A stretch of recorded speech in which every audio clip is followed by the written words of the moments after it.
Normally, I'm on here with some true crime stuff. Sorry about the lighting. Let me see what I can do. But today, I feel obligated to share some free game, if you will. And I am by no means claiming to be an expert on... That's better. Claiming to be an expert on relationships or, having a man or nothing like that. But it's some disturbing stuff that's happening, and women are honestly going out sad. And I mean, been there, done that. So I just felt like I should get on here and give some free game. It's not my business whether you take this advice. This is just what I do. Okay, first and foremost, let me just start here. I'm good on people saying that I'm lonely, I'm going to be a cat lady. I'm good because I've heard it all. I've heard all the scare tactics men use when you have standards to try to scare you into accepting their BS. So honestly, I don't want to hear it. If you don't like my lifestyle, what I choose to do or not to do with my vagina, that's your problem, because this is my vagina and I don't have to give it up to anybody in order to receive love or to receive attention, because I'm already getting that. Okay, so let's just establish that, because I think people think that takes away from your credibility if you're not married, but it's married people getting done dirty too. So make that. So with that, my credentials have been established. I'm celibate. Am I lonely? No. Do I got a man? Mind your business. But anyway, this week in the world of Twitter, I have seen women going out sad behind men, and I will not speak on that, because how you get done in your relationship, that's honestly your business. I'm just saying, people think that if you have sex, if you do what this man wants you to do, if you have a baby for him, that somehow he will see your value and he will treat you better. If you marry a man, he sees your value. And sometimes men marry women so that they can have a live-in housekeeper, sex slave, etc., etc. So I've seen men talk about how they didn't love their wife, they didn't like how she looked when they met her, just different just weirdo things that I have seen, and I'm disgusted. And I gotta say that, if you feel like that about a woman, leave her alone, because I do not want to hear how you are not attracted to me and you settle for me, because there are men who find me very attractive. So leave me where I am if you see me and you're just not physically attracted to me, because I don't want to be with somebody I'm not physically attracted to. I don't want to be throwing up at the thought of you. That's why some of my relationships honestly had to end, because I'm not physically attracted to him, or there's something that he does that turns me off, that has nothing to do really with his physical looks, but it's just his personality.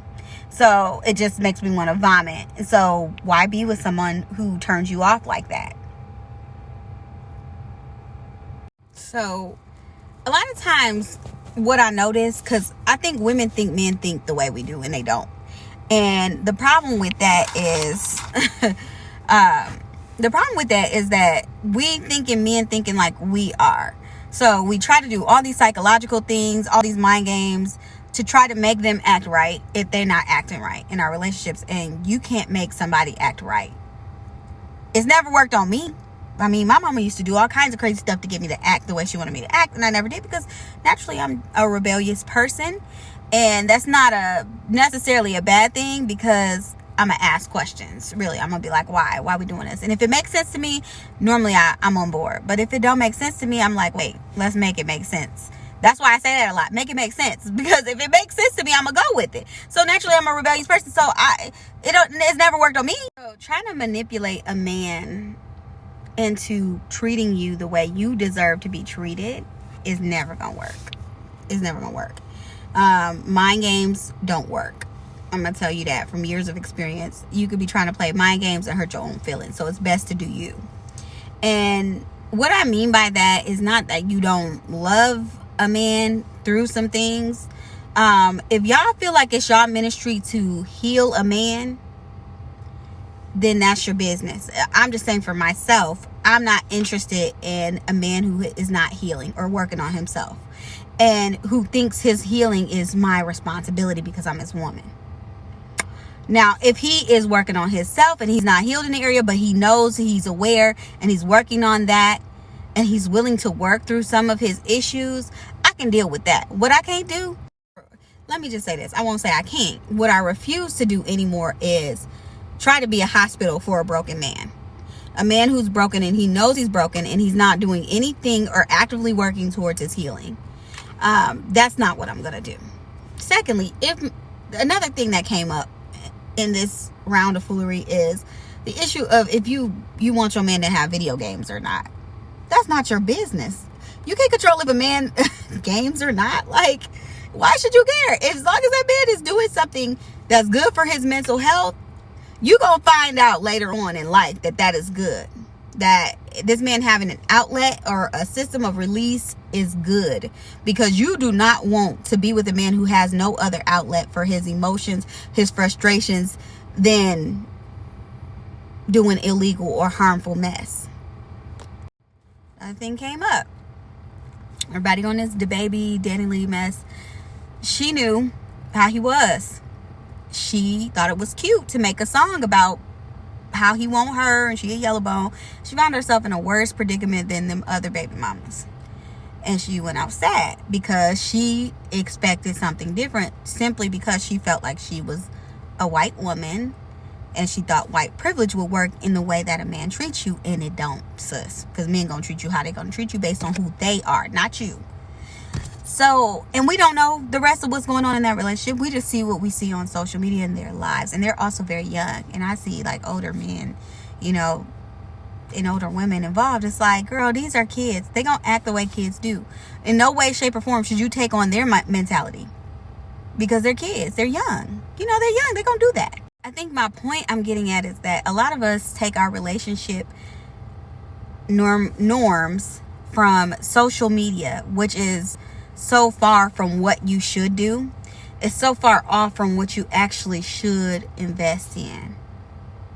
If you are emotionally reliant on social media to give you a standard for how you should be treated, instead of knowing what you want and finding the love that you deserve, and realizing that if you're not giving the type of love I need, to leave you alone and go find somebody who is giving the type of love I need. If you find yourself in a situation where you're doing what you're doing in your relationship based off of social media, you are not going to have healthy relationships, because social media is a liar. For one, that chicken emoji and that car emoji is the same size. So nothing is real that you see on social media. So when you see people and they look all happy and stuff, then 2 years later they making a video about how that person was toxic and abusive. But they were willing to deceive the masses for likes, for clicks, so that other people could be jealous of them. And in reality, they were not keeping it real, baby. And that's why y'all don't see my man. When I got my man, when I'm with my man, y'all don't be seeing him on social media. Why? Because for one, it's not healthy. Okay? It's not healthy to have a bunch of strangers thinking that they know you based off pictures and what you post. It's just not healthy. But for two, y'all not about to embarrass me and be like, hey, that's such and such husband, because I would rather find that out on my own in private than to be finding that out on the timeline. Because if I do, I'm not gonna say what I do, because then I will not have a defense in the future for what I would do. So basically, if you want a healthy relationship, stay off of social media, for one. Two, find out what your healthy is and pursue that in a relationship. Three, if you can't offer what you're asking for, stop asking for that in a relationship. Stop thinking your life gonna be like these people you see on social media, because it's not. Because for one, the people on social media life ain't the way their lives are on social media. In reality, they do going through hell in behind the scenes, and you thinking everything is all good because what they posted. In reality, what they're posting is a sham and a lie. They're posting what they posted for likes and engagements. You're thinking they're authentic, and they're not. They're not authentic, because what they're posting is really just a lie. What they're saying on their social media, well, I have, I'm with such and such, and he treat me like this, and then in reality, 2 years later, they come out their bag telling the truth. Social media has so damage people. You have men who are not attractive commenting on women's posts and telling them how ugly they are. Sir, you in reality would get no women. But on social media, you're made to feel like you have this equal standing because anybody can type anything and say anything to anybody because you have access to so many different women's pictures and posts and social media. You think that you're on their level, but in reality, you wouldn't have a snowball's chance in hell with these women that you're calling ugly or you calling mid or whatever. So at the end of the day, y'all, please be safe out there. Like, these men be catfishing, they be doing all this stuff, and women too, they catfish, they do the things they do. Don't base your relationship off looks, but it's just social media is not real, and what you see on there is really a deception. And also another thing, if you're on social media thinking you know someone's life based off of what they post, you're not really living in reality, because people post the good things. They don't really post the bad things. They don't get on there when they're having breakouts or they're having a breakup or any of that stuff. They get on there when the times are good and they post what they want to post, and then you thinking this is really a snapshot of their life when in reality it's a highlight reel of what's going on in their life, and it's sick. So all of that to say, what you posting on social media, the things you're doing, it's not reality. It's not, you thinking this is realistic because I see them all the time and I follow them. You can follow them, but you're not really in their home, so you don't really know what's going on, and they're just showing you the good and not the bad. They're not showing you that they're being abused. They're not showing you that they don't have enough to eat. All this. Don't think you know someone based off what they post. People tell me all the time, you lonely, you bitter because you don't have a man. Listen, baby, just because I don't post him don't mean I don't have him. And y'all, that's the problem. That's part of the problem with social media, is that people think they know you because you don't post. You don't talk about it all the time. If you don't talk about it all the time, then you don't have a man. You don't talk about it all the time, then you lonely. You don't talk about how much fun you having with your man or the things he done bought you, the trips he done took you on, then you don't have a man and it's not happening. People are so deceived. It's like, baby, I show you what I want to show you. No face, no case. Like Cardi B said, no face, no case. Okay, you don't have to see everything that's going on in someone's life for it to really be happening in their lives. Like, it's just it is weird, and we got to stop this because it's terrifying to see women go out like this.